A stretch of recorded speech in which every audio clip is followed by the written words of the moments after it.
Welcome to another edition of Politics Done Right. My name is Egberto Willies. Today we're honored to have Charlotte Dennett. Charlotte Dennett is the Beirut-born daughter of America's first master spy in the Middle East, Daniel Dennett. She's an investigative reporter and the author of Follow the Pipeline, uncovering the mystery of the lost spy and the deadly politics of the great game for oil. Anyway, Charlotte believes her father would roll in his grave over Trump's uniquely dangerous previous Middle East policies and likely today's Biden's policies and likely tomorrow's Trump's policies. So, Charlotte, how are you doing this today? Well, in a way, I felt overwhelmed because the energy issues are becoming huge. The COP conference is going on right now in Azerbaijan, of all places, which is very much relied on since the war in Ukraine. You know, European countries are nervous about energy shortages, and ever since the invasion, there's been this desperate search on the part of NATO and, of course, the Biden administration to find alternative energy supplies that will keep Europe warm in the wintertime and have cheap energy. Ukraine used to rely on a lot of Russian natural gas and oil because it was cheaper. Mm-hmm. So now that's not happening because of the war. So there's this desperate search for alternative supplies, and one of the places that they're looking to is Israel. And the thing about covering the war in Gaza is that the energy component is never mentioned. Okay, and let me ask you this. I mean, and when you say Israel and energy, folks are going to say, we know there's Arabia with oil. We know that off the coast of Gaza, there is also oil in the Mediterranean that's not really tapped right now. What do you mean about Israel and oil? Yeah, okay. So my book chronicles what happened in Gaza ever since these huge reserves were discovered, both in 2000, and that was off the coast of Gaza. It's called the Gaza Marine. Mm-hmm. And then there's also a larger field off the coast of Israel that was discovered in 2010.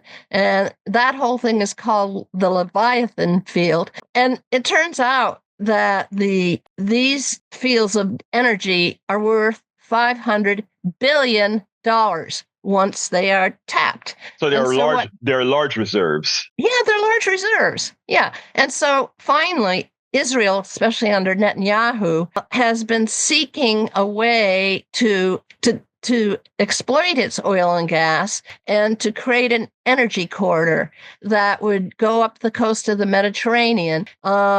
And so he had to deal with the question of Gaza. And so there were two invasions previous to the one post October 7th by Netanyahu. And one of them was in 2009 and the other was 2014. And what I found out is the whole purpose of it was to prevent the Palestinians from getting access to their offshore oil and natural gas, which they have a right to do. So let me stop you there because I want to put this into the right political perspective. Sure. Okay. Yeah. If I am understanding you correctly, first of all, Gaza's in the lands that would be deemed belonging to Gaza or to the Palestinian state. Yeah. They are lush in oil relative to their size. And likewise, Israel proper they pretty much have quite a bit of oil in their name as well under what would be the two-state solutions, what would be their state, correct? Yeah, that's correct. So both entities have oil. Yeah, and Lebanon, I might add, as well. And Lebanon as well has oil. If I could just show a map that's on the cover of my book. Now put it in your face since there. Yeah. All right. There you go. Yeah. I can. You're giving me the header, sorry. So you have to lift it up a little bit higher. There you go. I see that. All right. So this is a geopolitical analysis which most rulers use, and which the media does not adequately cover. So if you see the lines on this, there are two pipelines that actually flow from Iraq, and one of them terminates in Haifa, Palestine. Right. And that was built in the early 30s, but it was closed during the 1948 War of Independence of Israel. Then you Right. see a dotted line there, and that was the projected route of the Trans-Arabian Pipeline, which my father was involved in investigating the security of the route. And by analyzing all the events swirling around a plane crash which killed my father, I discovered this oil connection. And I went after the CIA, did a FOIA complaint, and then sued them for his papers. And one of the most amazing documents I got, called Analysis of Work, was basically his talking about what his mission to Saudi Arabia was supposed to accomplish, and also what was his whole mission. He got recruited into the OSS, which is the predecessor to the CIA. And one of these documents says, and the redactor somehow missed it, heavily redacted document. And one of the things he said, we must control the oil at all costs. So control the oil, he means Saudi oil. Mm-hmm. And at all costs, well, this meme continues all the way up to the present. And why at all costs? Because oil is the fuel of the military. That's a major reason. And, wars have been lost, particularly Germany lost both in World War I. They ran out of energy. They ran out of gas. Okay. Yeah. So every major power knows this. And there's just constant competition to get a hold of oil reserves. So, right now, a lot of times the way progressives would speak in America is as if, Israel takes advantage of the United States presidents, whether it be Republican or Democrat. The reality, after you explain that, in effect, I think what can actually be ascertained is that Israel is nothing more than a satellite from us. So we are willing to entertain certain bad things Israel as a country may do, because it's actually our enforcer in that part of the world. Very well put, Egberto. Really, you got it. In reality, it's not that we are puppets of Israel. It's that Israel is our puppet, that we just give the semblance of them taking the blame for all these bad things that occur. And we kind of abstractly say, we're trying to control Netanyahu. We want to, in effect, he's doing our bidding, I think is what you were saying. Well, I think he's doing it a little bit more brutally. Right. But his vision is to be a major energy corridor. And at the war in Iraq, for instance, he was a big cheerleader of that because he wanted to reopen that pipeline I showed you on the cover of the book that had been closed in 1948. At that time, Israel there are three sharp lines that you showed me, Charlotte. Yeah. You showed me the one that was closed that ends up in Gaza. The one in Haifa. Yeah. You showed me another appendage of that one that I think, I don't remember what town it ended in. And then you showed the Trans-Arabian one, the one that goes directly from Saudi Arabia into Israel and out to the Mediterranean. Yeah, that's it. And so once you analyze the origins of those pipelines, as I had to do, a lot of things became clear. The two ones that are forked like this, as you saw on my cover, the northern one terminated in Lebanon, which at the time was under the French mandate, colonial mandate that was created after World War I. So the French got the northern branch of the Iraq petroleum pipeline, and the British got the southern branch, and in Haifa, because the British controlled Palestine. Yeah. But then what I did, now this is really important. I knew they were built in the 1930s, those two pipelines, but when were they conceived? And so what I did is I kept going back, and then I even went to the Balfour Declaration. The Balfour Declaration is often, is often referred to as the British government supporting a Jewish homeland in Palestine. That's basically what it is. And it's all a letter. It's just a letter. And who were the people on either side of the letter? Balfour was at the time maybe he was former head of the. I'm sorry, I got up late. He's the head of the British Foreign Office. Okay, and during the war, Britain had what's called a first-class war endeavor, and that was to get the oil of Iraq, which they ultimately didn't. People don't understand the whole war that happened in World War I in the Middle East. That was the whole Lawrence of Arabia story, which I could go into, but I'm not going to right now. So it was Lord Balfour who knew all about the importance of getting that oil for the British Navy, and he sent it to Walter de Rothschild, who was one of the family heads of this giant banking and oil fortune. And so that puts the creation of Israel in a new context. Namely, that the Balfour Declaration was in 1917. This is the very time when the British and the French want to control that whole Eastern Mediterranean. And a few Israeli scholars have now been digging into their archives. And one of them came out with the astonishing conclusion that having a safe pipeline terminal on the Eastern Mediterranean, namely in Palestine, would be beneficial to British interests. So we have to look at the creation of the State of Israel in a whole new context, a geopolitical context, and frankly, an oil context. And one of the people who reviewed my book said, I'm Jewish, and I could never figure out why the British wanted a homeland for the Jews when they didn't give a damn about us. They were anti-Semitic to the core. And this makes sense that they had a strategic need to get access to Iraqi oil. So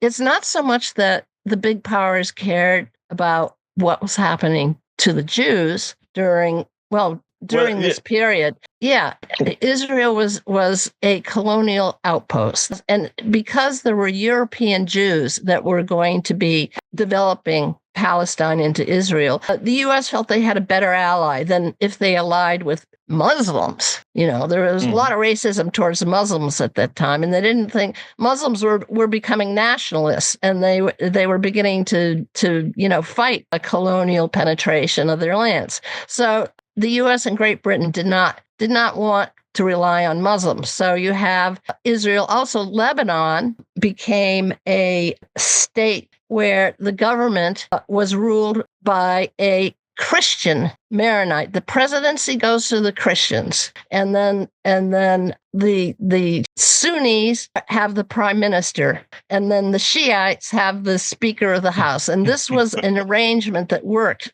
for a certain period of time. Now it's all fallen apart, and Lebanon is a failed state. But getting back to this whole argument about the importance of oil and gas to the region is that it remains an unspoken issue, and it's very real. And I have a difficulty even convincing progressives who are involved in climate activism or even peacemakers. I try to tell them about the oil and gas connection, and they have a difficulty understanding it. And I don't quite understand. I know. I understand perfectly what it is, because it's all about narrative, right?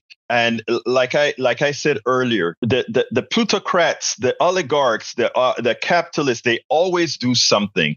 They always use smoke and mirrors, right? Yeah. If you are concentrated on always thinking about if you attack on Israel, you're anti-Semitic or you're anti-Jewish, you frame the argument in racial terms or ethnic terms so that the big picture, while you're fighting whether being against the invasion of Gaza is a racist thing or not, they are doing their bidding for whatever economic advantage they want. And it is the same thing that happens here in the United States.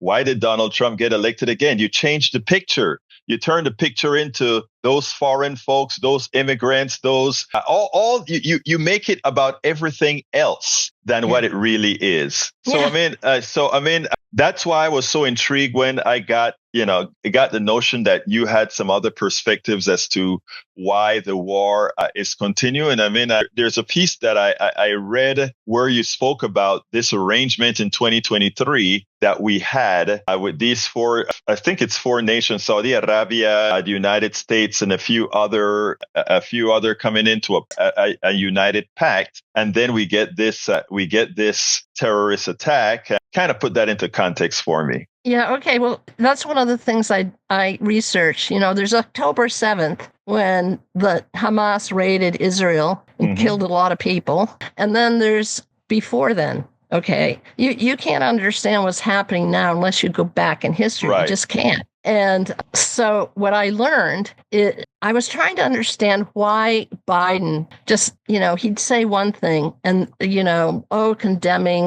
condemning the violence in Gaza. And at the same time, everyone knows that the arms continue to flow. So why was that? And what I found out is he was in this pact, and the whole idea was to develop what's called the Middle East India corridor. Right. IMEC. And IMEC, yes. And it's sort of an elaboration of the Abraham Accords. That is, under Trump, the effort to get Arab nations allied with Israel, and some did. And there's been all this underground trying to strengthen the alliance. It all has to do with the development of oil and natural gas. Also, yeah. So here is, I found out about this in this article. It's called Beneath the Barrel. And I'm saying, finally, people are getting into it and analyzing who are the top companies that are supplying Israel with their fuel. And that is, BP and ExxonMobil and the French energy company. And what they find out is that, for instance, Azerbaijan right now is the major supplier of oil to Israel. And when Azerbaijan started to attack this small Armenian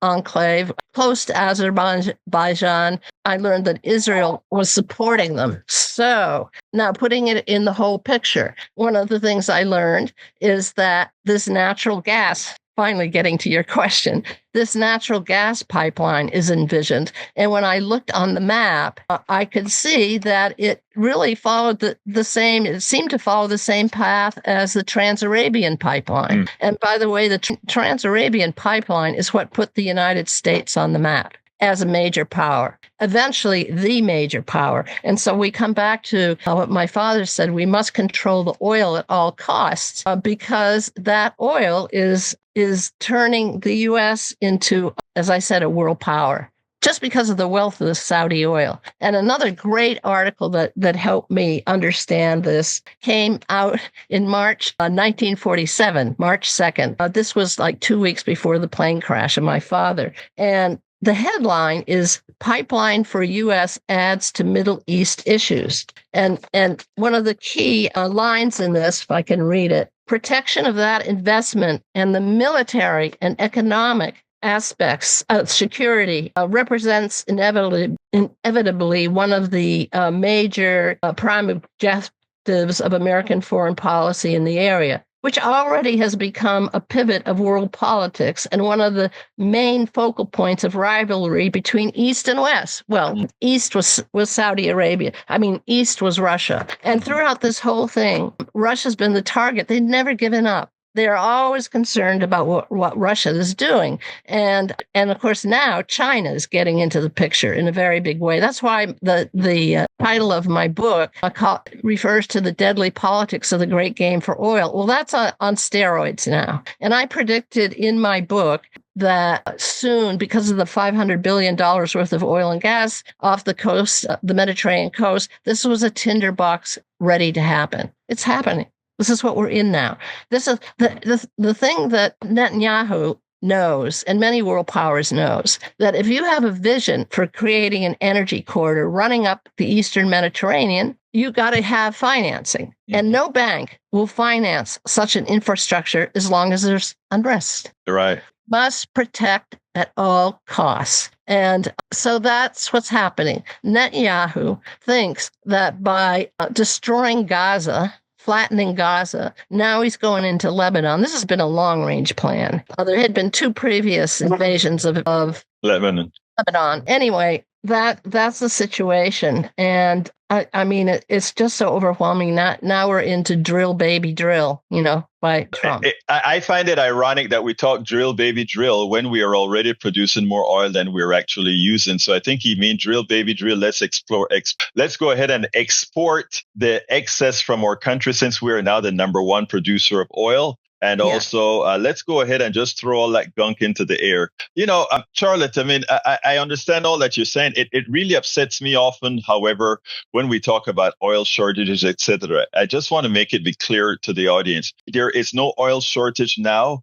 There was never an oil shortage. There's a matter of how they play the games to keep the price of oil up for us to actually pay maximal price at minimum extraction. And in this case now, increasing as the world goes to increase the amount that we're putting out. It's a nasty game. I always thought there was more to Israel. And when I saw the portion where you explained about the union of that IMEC coming to pass, the amount of money that is offshore in the Mediterranean, the amount of oil that both the Palestine, the 1948 Palestine and 1948 Israel has, that just talks about the clash of the titans again. That just speaks about the clash of the capitalists who can muster more force to do it. And we know, of course, that with Israel's backing of the United States and with, I hate to put it this way, the misinformation, we are not Israel's puppet. And I think that's the one thing I got out of your not only some of your writings, but the last piece that you put out here. I think anybody looking at this can see that Israel is just not a protege. What's the word that you use? An agent right now, an agent of the United States in the Middle East. It always has been. Yeah, it always has been. And it uses the same tropes, right. Mention of the Holocaust, Netanyahu, and Netanyahu. For my audience, I want to make one thing clear, because when you say, mention of the Holocaust, by no means are we discounting the Holocaust. Absolutely, by no means are we demeaning or saying anything anti-Semitic. I think those who should be concerned of anti-Semitism and those other issues, you should take those issues up with the capitalists who are using the blood of the Gazans, the blood of the Palestinians, the blood of the Jews for ulterior motives of capital extraction in the form of oil. That's the real story. Well, Egberto, thank you. I mean, you have such an interesting and good analysis. Yeah, that's what it's about. And, the propaganda machines are working on steroids now. And what I mean is both Israeli and American trying to present this conflict as Israel has a right to defend itself, keep flowing the arms in there. But Gaza is flattened. Mm-hmm. All right. Lebanon is coming under attack. So, and as I said, the dream in Gaza is to depopulate, de-radicalize, and essentially destroy it. And the goal was to get those Palestinians out of there, send them off to maybe Egypt. I mean, it's almost like the Holocaust all over again. It's a reverse Holocaust. It's a reverse Holocaust, yes. And one of the things I was learning is that American presidents since Woodrow Wilson have been captives of the oil industry. Mm-hmm. That's just really calling the shots in this. And of course, I did a book with my husband about the oil in the Amazon and the genocide of Indians that happened between 60 and 70. Thy Will Be Done, the conquest of the Amazon. And what we learned is the main players, one of the main players was Nelson Rockefeller. I mean, of the family that had literally controlled a lot of United States and even the world. Henry Kissinger, who was a protege of Nelson, once said, if you control the oil, you control the world. Well, right now, the U.S.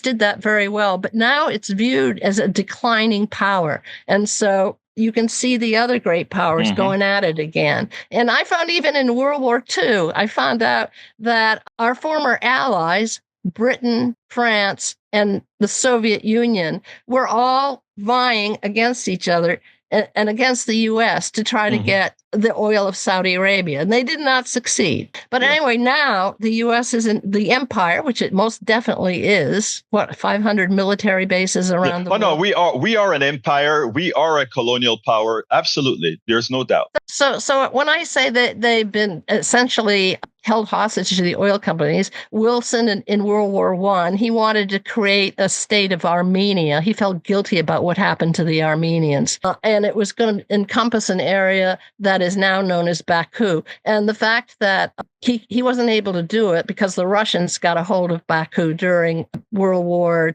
World War One. That never happened. And one person commented, too bad for Armenia that it doesn't have oil, because the part that the U.S. wanted to include in this Armenian mandate included Baku, which is on the Caspian Sea and also rich in oil and natural gas.